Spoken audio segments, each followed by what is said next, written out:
நான் கேள்விப்பட்ட செய்தி உண்மைதான். நாதர் அண்ணா போலீஸ்க்கு போயிட்டாரு.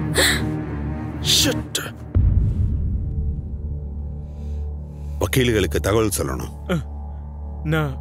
நான் ஆல்ரெடி அவங்களுக்கு தகவல் சொல்லிட்டேன். ஆனா அவங்க நாளைக்கு காலையில தான் வருவாங்க. ராத்திரி என்ன நடக்கும்னு தெரியாது. ராத்திரி நேரத்துல போலீஸ்காரங்க வந்துட்டா நம்ம பிரச்சனையில மாட்டிப்போம்ல. என்ன பண்றது? இல்ல, எக்காரணத்து கொண்டும் என் பிள்ளையும் மருமகளும் சரண்டர் ஆகவே மாட்டாங்க. ஆனா இனிமே என்னதான் நடக்க போகுது? நான் என்ன சொல்ல வரேன்னா, அவங்க 2 பேரும் இன்னைக்கு ஒரு நாள் வீட்டுல தங்க வைக்காம இருந்துட்டா இன்னைக்கு ஒரு நாள் வெளியே தங்க வைக்கலாம். நான் இந்த குடும்பத்தோட ஒரு அங்கம், இந்த குடும்பத்தோட மருமக, இந்த குடும்பத்தோட மதிப்பு. அப்பா, அவங்களுக்கு பயந்து நம்ம ஓடணுமாப்பா? அது நடக்காதுப்பா. இந்த பாருப்பா, நாம இப்ப ஒதுங்கி நிக்கிறது ஓடி ஒளியறதுக்காக இல்லப்பா. 2 ஒண்ணு இல்லப்பா, 2க்கும் வித்தியாசம் இருக்கு. சரி சரி.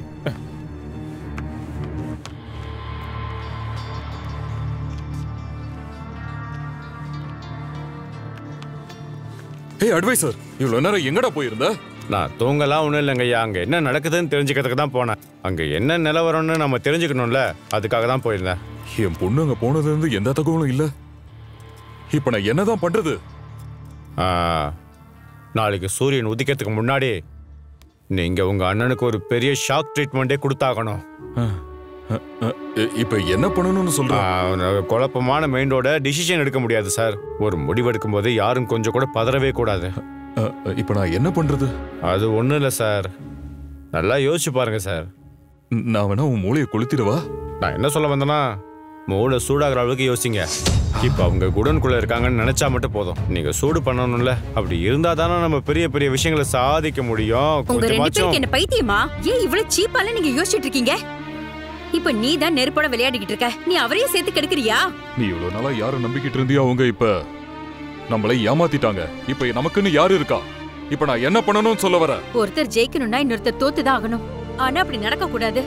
ஒருத்தரோட வெற்றி இன்னொருத்தருக்கு தோல்வியா மாறக்கூடாதுங்க. அதுவும் ஒரு பொண்ணை பெத்த அப்பா செய்யவே கூடாதுங்க. ஒரு பொண்ணை பெத்தவர் எப்பவும் விட்டு கொடுத்துதாங்க வாழணும். நீ சொல்ற கதையெல்லாம் வேணா கேக்குறதுக்கு ரொம்ப நல்லா இருக்கு, ஆனா நடைமுறைக்கு எதுவும் ஒத்து வராது. முன்ன பின்ன யோசிக்காம நம்ம எந்த முடிவையும் எடுக்க கூடாதுங்க. காசுல வேற யாரும் இல்லங்க, நாம பெத்த பொண்ணுங்க. நானும் தாலுகார் ஃபேமிலில மருமகனா தான் இருந்தேன். தாலுகார் ஃபேமிலி பெண்கள் எந்த விஷயத்திலயும் தலையிடக்கூடாது. அதுக்கு நாங்க எப்பவுமே அனுமதிக்க மாட்டோம். அது குடும்பத்துக்கு நல்லது கிடையாது.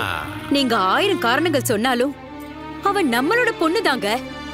என் பொண்ணால அவளுக்கு பேச முடியலனா நான் அவளுக்காக பேசுவேங்க. நீ பேசக்கூடாது. அவளோட அப்ப நான் உயிரோட தான் இருக்கேன். என்னால எது வேணாலும் பண்ண முடியும். நீங்க தப்பு பண்ணிட்டீங்க, பெரிய தப்பு பண்ணிட்டீங்க.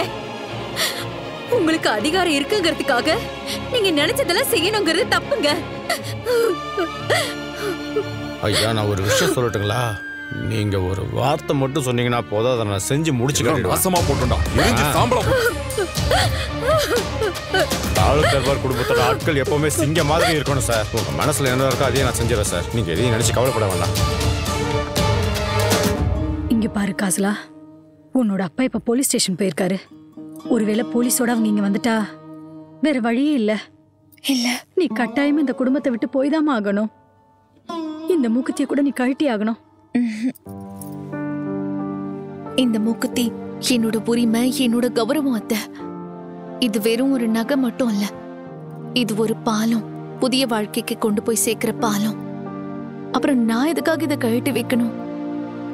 நான் சாகுற வரைக்கும் அது என் கூடவே தான் இருக்கும், எவ்வளவு வருஷம் ஆனாலும். என் மருமகளே, எனக்கு ஒண்ணுமே புரியலடா. எந்த இடத்துல தப்பு நடந்துச்சு? அங்கிள் இப்ப போலீஸ் ஸ்டேஷன் போயிருக்காரு. ஒரு அண்ணன்ற முறையில் நான் ஒன்று சொல்லவா? ஒருவேளை போலீஸ்காரங்க வந்துட்டாங்கன்னா சத்தியப்பூர் வழியாக வருவாங்க, இல்லை ஜகாப்பூர் வழியாக வருவாங்க. 2 இடத்துலையும் நாங்கள் காவலுக்கு இருக்கோம். நீ எதை நினைச்சும் கவலைப்படாத. டேய், பயப்படாத மச்சான். போலீஸ் இல்லை, வந்தா கூட நான் உனக்கு இன்ஃபார்ம் பண்றேன். என்னால உங்களுக்கு எல்லாருக்கும் கஷ்டம் இல்ல? என்னடா பேசுற? அப்புறம் நாங்கள் எதுக்கு இருக்கோம்?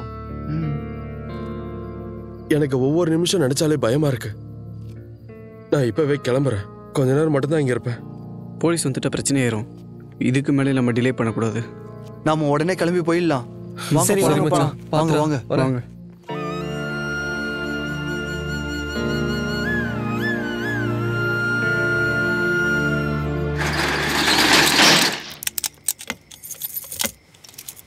இந்தாங்க, இந்த சாவிய பத்திரமா வச்சுக்கோங்க சார். என் அட்வைசரு, குழந்தைங்களுக்காக அண்ணன் தம்பி மோதும் போது மனசு ரொம்பவே வலிக்கும். என் அட்வைசரு, யார் செஞ்ச பாவமோ தெரியல. நான் செஞ்ச பாவமா இல்ல பசங்க செஞ்ச பாவமா? அட காதர் சார், நீங்க பண்ண பாவம் புண்ணியம் இதெல்லாம் வெறும் வார்த்தைகள் தான் சார். எல்லாமே டெம்பரவரியான விஷயங்கள் தான். நம்ம குழந்தைங்களுக்கு நல்ல எதிர்காலம் கிடைக்குமான்றதை மட்டும் கவனம் செலுத்துங்க.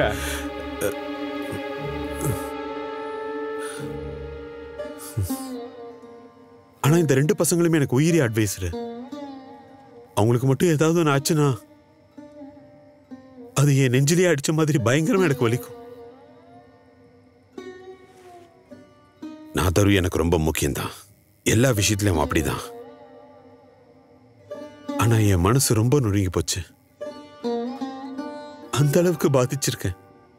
நாதர் சார் பொண்ணோட அப்பா, அவரு மனசு உடைஞ்சு போயிடுவார்ல. எதை நினைச்சு கவலைப்படாதீங்க. வக்கீல் ஆளுங்க நாளைக்கு இங்க வரட்டும். வந்தா எல்லாம் சரியாயிடும். நாளைக்கு எல்லா பிரச்சனையும் சரியாயிடும். கொஞ்ச நேரம் உள்ள இருக்கட்டும். உங்க வெளியே இருக்கிறது அவ்வளோ நல்லது இல்ல. அப்புறம் ரிஸ்க் ஆயிடும். நீங்க வாங்க, நாம போலாம்.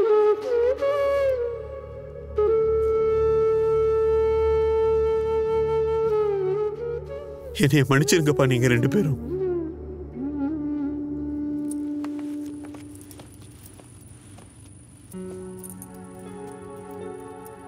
அடேங்கப்பா, நீ இன்னைக்கு நிஜமாவே பார்க்க ஒரு மணப்பெண் மாதிரி இருக்க. சும்மா இருங்க. எனக்கு அலங்காரம் பண்ணது ஆண்டி தான். இப்ப என்ன யோசிக்கிற? நம்ம இப்ப செலிப்ரேட் பண்ண வேணாமா? நீ என் பொண்டாட்டி மட்டும் இல்ல, தாலுக் தர்பாரோட ஒரே மருமகள் நீ மட்டும்தான். எனக்கு என்ன தோணுதுன்னா, இந்த வெட்டிங் செலிப்ரேஷன்லாம் என் வாழ்க்கையில இருந்து போயிடுச்சு போல இருக்கு. இது நம்மளோட வெட்டிங் நைட். ஆனா நான் உன்னை எழுந்துருவணும்னு பயமா இருக்கு.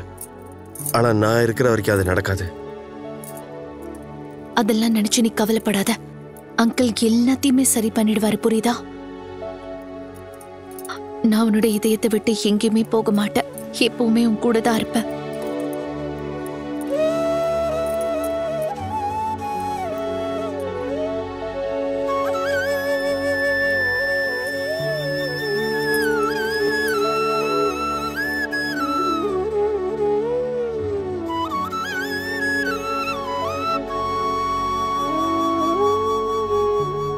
நீ மட்டும் இல்ல, நீ இப்ப போட்டிருக்க அந்த மூக்குத்தி இருக்குல்ல, அதுல பெரும் பெருமையை கலந்துருக்கு. ஓய், என்ன நீ அப்படிலாம் சொல்லாத. பொண்டாட்டின்னு கூப்பிட்டாலே போதும். இவ்வளவு அழகான அன்பான பொண்டாட்டி நான் உனக்கு ஒரு gift ஒன்று தரவா? ஏய், முதல்ல நீ என்னோட எச்சல் எடுத்துக்கோ. அதுக்கப்புறம் ரிட்டர்ன் கிஃப்டா கூட. அப்புறம் நம்ம காதலோட பொக்கையை ஓபன் பண்ணலாம்.